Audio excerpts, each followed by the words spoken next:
believe, 80 people in one. But why has it become very normalized, the killing of children? Now we're talking about 15,000 children killed. As it's like, it's okay, Palestinians can die. Well, they can be imprisoned, it's okay. But when an Israeli is killed, like the whole world rages. Yeah. And the media start talking and like lying about what actually happened and 40 decapitated babies. But when the Palestinians actually die, right in front of everyone, when they're besieged, when they're starved, when they're killed for 9 months, like, it's normalized, it's okay, the Palestinians can't die. Well, why is it happening? Well, it's simply because that's what the ruling class, that's the narrative that they want people to believe, and they're quite prepared to lie about it, and so they are. And they think if they just go on lying about it, that they will be able to normalize it.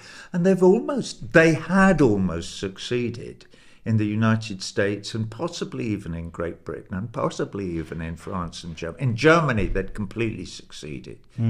The Germans are unbearably susceptible to the propaganda that, you know, it's terrorists against Democrats.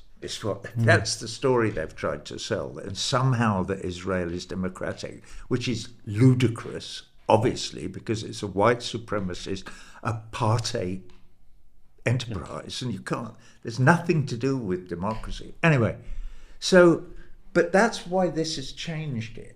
The genocide that's going on in the West Bank as well as in Gaza has changed everything, because they are no longer trying to hide it. There's no pretense left anywhere, except that there is, even under these extreme circumstances of everything that you describe, and the fact that journalists like Matt are telling us, and, you know, Max and Aaron at the Grey Zone and Electronic Intifada and Palestine Deep Dive, where we are now, are telling us the truth about all of these things. They are still trying to pretend it's normal. You know, when I did my show, This Is Not a Drill, funnily enough, there's a song I do in it called "Is This the Life We Really Want?"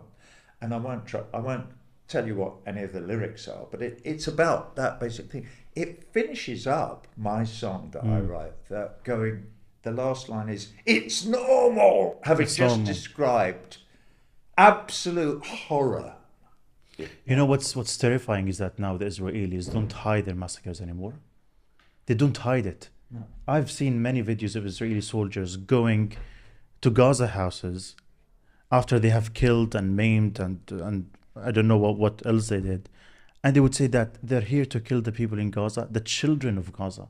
They're proud about it. Yeah. And the media doesn't care. Well, and, you know, I was in one of the TV stations. And paid for. So the media has been told what story they're to sell. And they have no voice. The mainstream media has no voice. No, they print what they're told to print. And that's the end of it.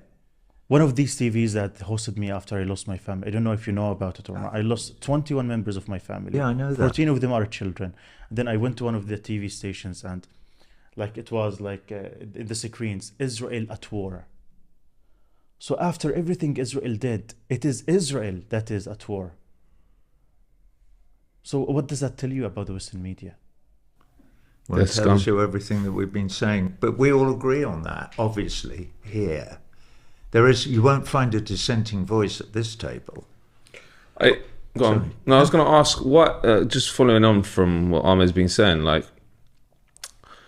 40 years ago, maybe longer, you had a lot of cultural figures speaking out on the issues of the day. Like if you look at the Vietnam War,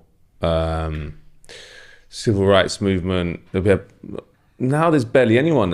You're putting your head above the parapet and talking out. But there's not many. There's like Susan Sarandon and there are a couple of others, but